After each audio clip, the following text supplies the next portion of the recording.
Oke Bang, satu lagi Bang dari saya. Tadi kan ada reinventing government ya, reinventing government. Di situ ada entrepreneurship government.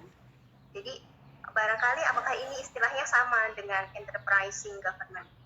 Jadi bagaimana kemampuan pemerintah itu untuk bisa berinovasi, menghasilkan sumber-sumber pendapatan sendiri.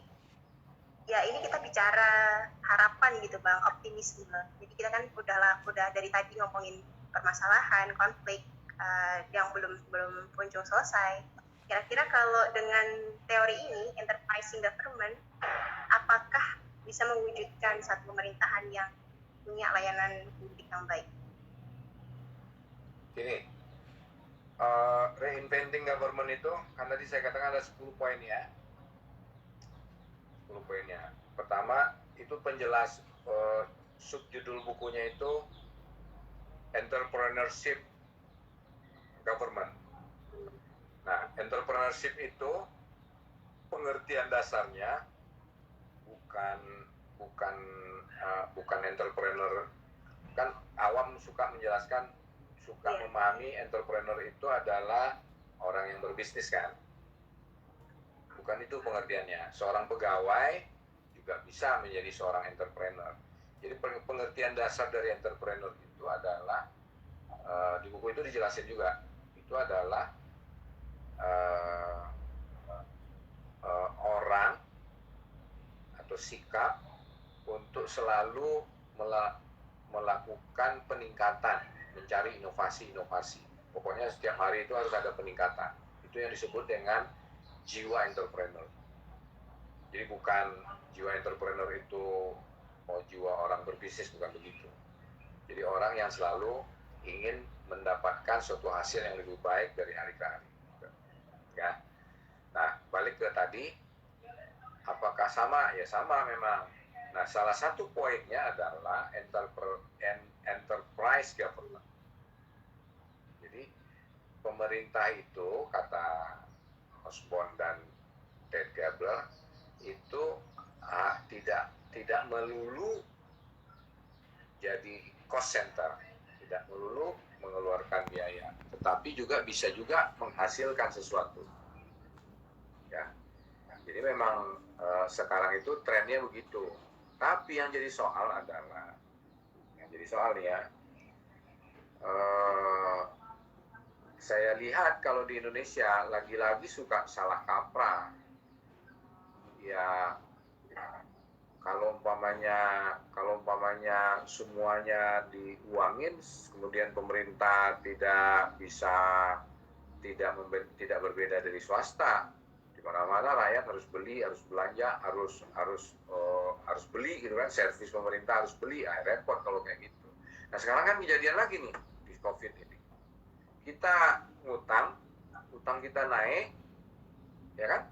Utang kita naik, kemudian dengan alasan untuk COVID, kita beli alat rapid test, tapi kemudian rapid test rakyat beli lagi,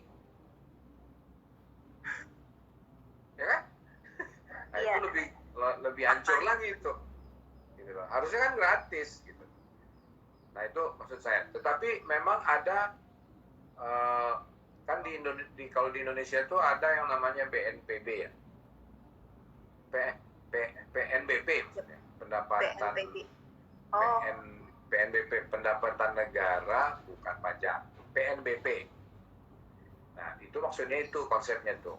Jadi pemerintah itu juga menghasilkan uang. Itu yang enterprise government. Itu salah satu poin dari reinventing government itu. Kalau dulu kan haram. Kalau konsep lama itu haram melakukan pemerintah itu jualan. Tetapi sebenarnya fokusnya tetap boleh aja sih menjual servis, tetapi juga ya jangan mengedepankan itu gitu loh. Itu yang saya kira etap agak susah tuh memang. Ya untuk Indonesia banyak salah kaprahnya. Jadi akhirnya tuh kita itu dipajakin terus gitu. Ya. Terjawab ya? Ya, baik. Oke. Oke, dari teman-teman, coba saya cek dulu. Oh iya, terima kasih dari HMI Cabang Palu atas nama Safrullah Ramadan. Ini tanggapan pertanyaan tadi, Bang. Oke, masih 5 menit lagi. Barangkali kita menuju closing ya, Bang. Ya. Alhamdulillah ini udah hampir 2 jam Pak ID-nya. Nah, Maybe closing statement dari Abang atau barangkali pesan-pesan terkhusus untuk teman-teman di DPL dan teman-teman HMI kader Nusantara. ya. Saya kira saya sih ingin memberikan tekanan, kita harus, yang jadi soal di dalam soal public management ini adalah suka terlalu teknis sehingga tidak menarik banyak orang. Dan tetapi banyak persoalan-persoalan teknis itu yang implikasinya sangat luas kepada kita. Pajak kita habis dengan percuma dan seterusnya. Jadi memang kita harus lebih banyak belajar ini supaya kita bisa mengkritisi sehingga kita bisa melihat di mana sih problemnya kita. Itu satu. Ya. Yang kedua, kalau lebih spesifik, saya sih mendorong kita untuk mendorong pemerintah bersama-sama mendorong pemerintah untuk mengembangkan pembangunan berbasis ruang yang tadi seperti yang saya jelaskan. Dan yang ketiga, untuk internal HMI harus mempersiapkan diri sebuah metode training baru yang lebih sesuai dengan secara teknis seperti yang sekarang kita alami, suasana COVID, online dan sebagainya. Tetapi tidak hanya itu.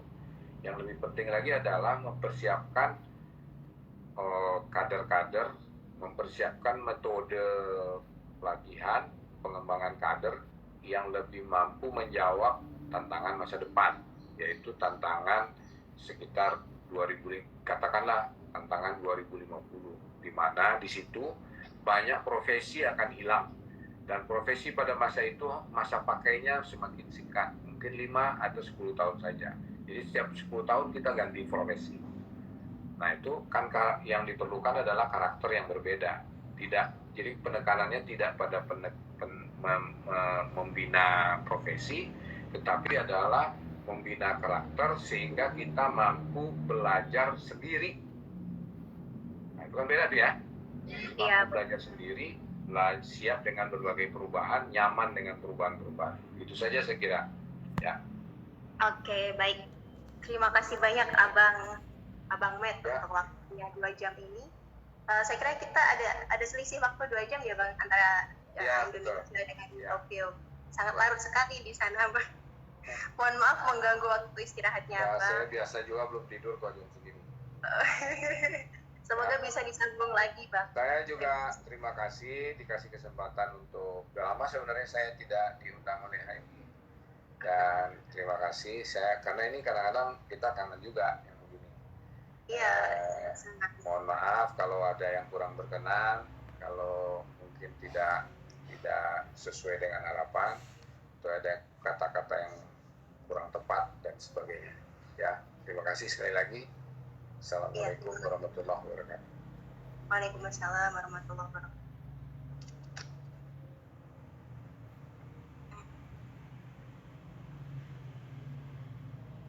Oke teman-teman, ini diskusi atau kelompok kami dari DPL Teknik.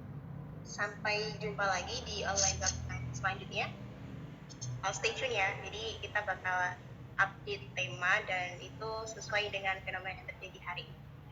Barangkali sedikit dari saya, seperti yang disampaikan oleh Abang Matt tadi, bahwa kita sebagai generasi muda punya karakter adaptif yang mengunggulkan kita dari generasi yang lain. Karena pemuda ini cepat tanggap dengan teknologi, cepat tanggap dengan hal-hal baru, sehingga itu jadi satu harapan tersendiri. Kemudian lebih daripada itu ada pengembangan skill. Daripada IT, kita lebih ke skill kita, skill dan karakter, bahwa Indonesia bakal menghadapi bonus demografi di antara negara-negara yang lain, karena negara-negara yang lain juga sudah banyak yang mengalami fertility rate itu turun, angka kelahiran itu turun, sehingga itu permasalahan negara lain gitu ya, yang kita menghadapi justru bonus. Dan juga aging population itu adalah populasi dari karakteristik demografi yang mayoritas penduduknya menuju usia non produktif atau usia lansia begitu. Dan ini terjadi di beberapa negara maju, sehingga produktivitas dari SDM negara tersebut ini berkurang. Nah, dan terbalik di Indonesia kita punya bonus demografi, dan ini harus bisa dipetakan, dipersiapkan dengan strategi yang matang. Terakhir dari saya sebelum saya tutup ya teman-teman, terima kasih untuk semua yang sudah bergabung. Terima kasih untuk tanggapan, pertanyaan, dan juga atensi atau perhatiannya. Tetap semangat, tetap sehat, tetap beraktivitas, dan tetap produktif. Semoga kita sehat selalu. Sampai jumpa untuk agenda selanjutnya. Assalamualaikum warahmatullahi wabarakatuh.